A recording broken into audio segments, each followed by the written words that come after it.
خون میں York acid کا ہونا معمول کی بات ہے، تاہم اگر یورک ایسڈ کی سطح صحت مند حد سے اوپر یا نیچے جاتی ہے تو اس کے نتیجے میں صحت کے مسائل پیدا ہو سکتے ہیں۔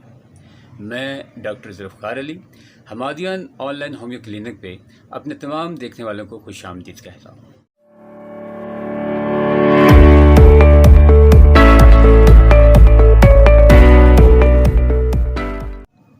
حمادیان آن لائن ہومیو کلینک پہ اگر آپ کا یہ پہلا وزٹ ہے تو ہمارے اس چینل کو ضرور سبسکرائب کیجیے گا، خاص طور پہ ہومیو اسٹوڈنٹس، کیونکہ آپ کے لیے یہ channel in future clinic practice میں بہت مددگار ثابت ہونے والا ہے۔ اس سیشن کو ٹھیک سے سمجھنے کے لیے ویڈیو کو آخر تک ضرور دیکھیے گا اور اسے لائک شیئر کر کے دوسروں تک علم پہنچانے کا ذریعہ بھی بنیے گا۔ تو چلیے شروع کرتے ہیں۔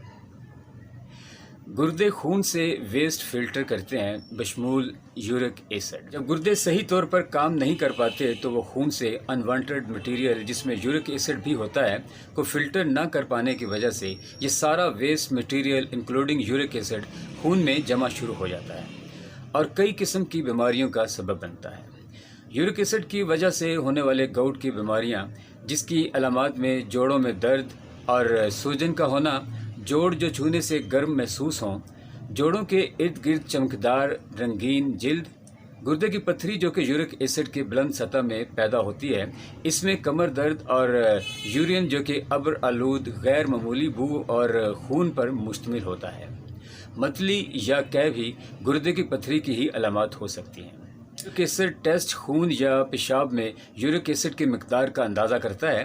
اس کے علاوہ جوڑ سے سوئی یا سرنج کے ذریعے تھوڑی مقدار میں لیکوڈ نکال کے یورک ایسڈ کرسٹل کی موجودگی کا پتہ کیا جا سکتا ہے اور گاؤٹ کی نشاندہی کی جا سکتی ہے۔ اگر ڈاکٹر کو یورک ایسڈ کی سطح سے منسلک صحت کے مسائل کی تشخیص کے لیے مزید معلومات درکار ہوں تو ڈاکٹر جسمانی معائنہ بھی کر سکتا ہے۔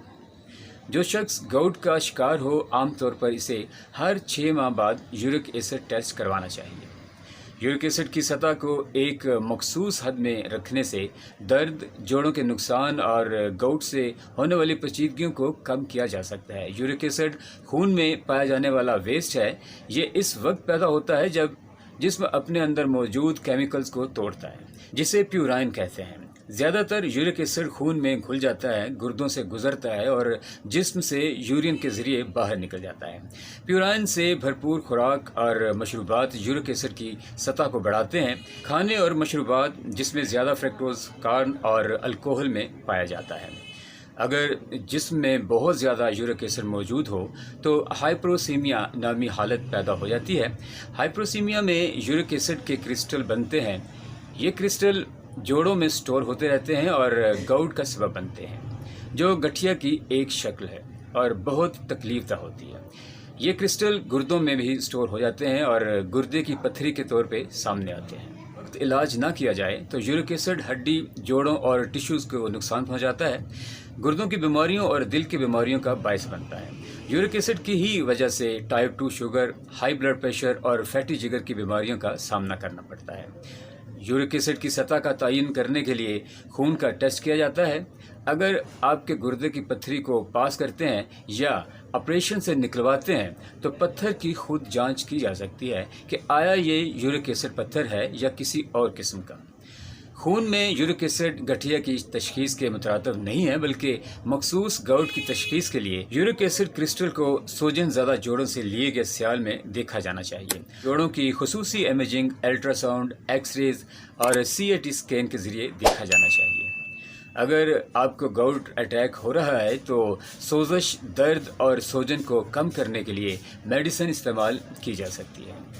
آپ کو کافی مقدار میں پانی استعمال کرنا چاہیے، لیکن الکوہل اور سافٹ ڈرنک سے پرہیز کرنا ہی آپ کے حق میں بہتر عمل ہے۔ آپ کا ڈاکٹر ایسی میڈیسن بھی تجویز کر سکتا ہے جو پتھری کو یورین کی نالی میں پٹھوں کو آرام دے کر گزرنے میں مدد دیتی ہے۔ اگر پتھر کا سائز زیادہ بڑا ہے اور یورین کے بہاؤ کو روکتا ہے یا انفیکشن کا سبب بنتا ہے تو آپریشن سے ہی اس پتھر کو نکلوانا بہتر رہتا ہے۔ عام طور پہ آپ کا جسم آپ کے گردوں کے ذریعے یورک ایسڈ کو فلٹر کرتا ہے۔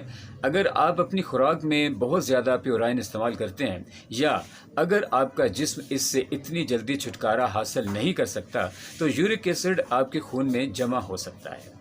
آپ اپنی خوراک سے بھی یورک ایسڈ کو کنٹرول کر سکتے ہیں، جیسا کہ red meat, organ meat, fish, shellfish, salmon اور کیکڑے، اسکیلپن، مٹن، گوبھی، سبز مٹر، خشک پھلیاں، کھمبی وغیرہ سے پرہیز کر کے۔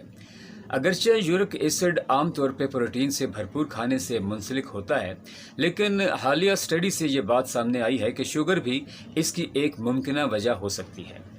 کھانے میں ٹیبل شوگر، کارن اور ہائی فریکٹوز کارن بھی اس کا سبب بن سکتے ہیں۔ فریکٹوز پروسیسڈ اور ریفائنڈ فوڈ میں سادہ شوگر کی ایک اہم قسم ہے، خاص طور پہ اس قسم کی شوگر یورک ایسڈ کا باعث بن سکتی ہے۔ ڈرنک، سوڈا اور یہاں تک کہ تازہ پھلوں کے جوس فریکٹوز اور گلوکوز پر مشتمل چینی اس کے ساتھ جڑے ہوئے ہوتے ہیں۔ یہ بھی ذہن میں رکھنا چاہیے کہ ہائی فریکٹوز کارن میں فریکٹوز اور گلوکوز کا مرکب ہوتا ہے۔ عام طور پہ 55% فریکٹوز اور % گلوکوز ہوتا ہے۔ یہ ٹیبل شوگر میں 50% فریکٹوز اور 50% گلوکوز کے تناسب سے ملتا جلتا ہے۔ جوس یا دیگر کھانوں میں فریکٹوز چینی کے مقابلے میں تیزی سے جذب ہوتا ہے، جسے آپ کے جسم میں توڑنے کی ضرورت ہوتی ہے۔ شوگر کا تیزی سے جذب ہونا آپ کے بلڈ شوگر کو بڑھاتا ہے اور یورک ایسڈ کی زیادہ مقدار کا باعث بھی بنتا ہے۔ کافی مقدار میں پانی پینے سے آپ کے گردوں کو یورین کے ذریعے یورک ایسڈ کو تیزی سے نکالنے میں مدد ملتی ہے۔ پانی کی بوتل ہر وقت اپنے ساتھ رکھیں۔ گھونٹ لینے کی یاد دلانے کے لیے ہر گھنٹہ الارم لگانا چاہیے۔ یاد رکھیں کہ الکوہل آپ کو زیادہ پانی کی کمی کا شکار بنا سکتا ہے۔ یہ یورک ایسڈ کی سطح کو بھی ایکٹیو کر سکتا ہے۔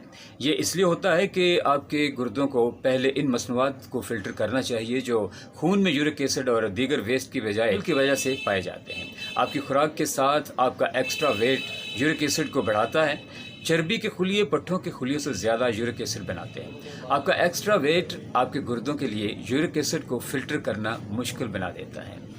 اگر آپ کا ویٹ زیادہ ہے تو بہتر ہے کہ آپ غذائی پرہیز سے اسے کم کریں۔ صحت مند غذا اور ویٹ میں کمی کے چارٹ کے بارے میں ایک ماہر نیوٹریشن سے بات کریں، جس پر آپ کو عمل کرنا ہوگا۔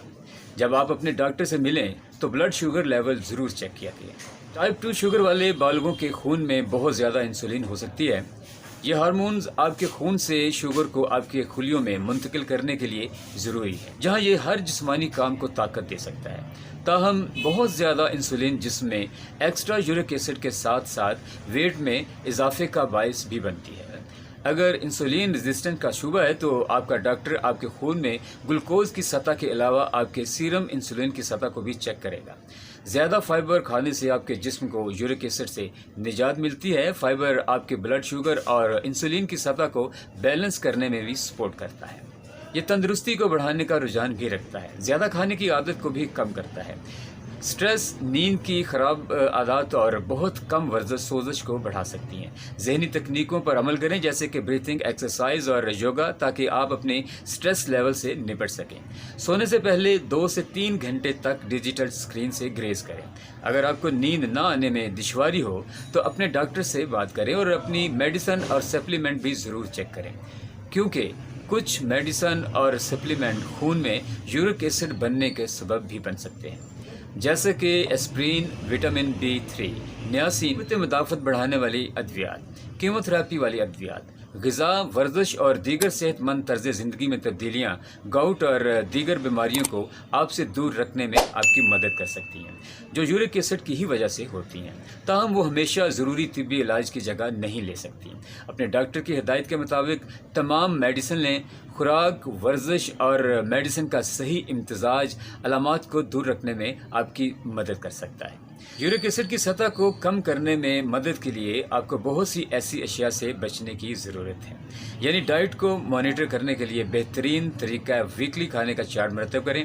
بہترین ڈائٹ چارٹ بنانے میں مدد کے لیے اپنے نیوٹریشن سے بات کریں اور اپنی خریداری میں کھانے کی وہ فہرست رکھیں جو آپ کھا سکیں۔ اب آخر میں ہم بات کرتے ہیں یورک ایسڈ کی ہومیوپیتھک دوا کی۔ تو اس کے لیے بینزوئک ایسڈ 30 اور کالچیکم 30 پوٹینسی اور گوائکم 30 پوٹینسی میں 7 قطرے 1 گھونٹ تازہ پانی میں صبح دوپہر شام کھانا کھانے سے آدھا گھنٹہ پہلے لیں، اور جن جن چیزوں سے پرہیز کا بتایا گیا ہے اس سے پرہیز کریں۔ انشاءاللہ یورک ایسڈ اور اس کے سائیڈ افیکٹ سے آپ محفوظ رہیں گے۔ اب آپ سے اجازت چاہوں گا۔ آپ کو یہ ویڈیو کیسی لگی کمنٹ سیکشن میں اپنی رائے سے آغاز ضرور کیجیے گا۔ اپنا اور اپنوں کا بہت خیال رکھیے گا۔ ملتے ہیں اپنی اگلی ویڈیو میں، تب تک اللہ حافظ۔